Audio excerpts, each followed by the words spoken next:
You may not believe it, but this thing that even a hammer can't break. I can easily crush it. Today, I want to share with you an incredible thing. Have you ever heard of non-Newtonian fluid that is used in atomic bombs? It is strong against strength and weak against weakness. When lightly kneaded, it becomes very soft. But if you apply some force, it will become hard. It's the epitome of soft exterior, tough core. Using a hammer won't break its core, but you can easily flatten it with a light press.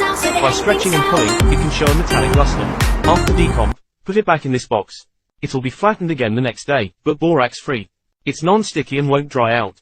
It's very interesting to play with repeatedly.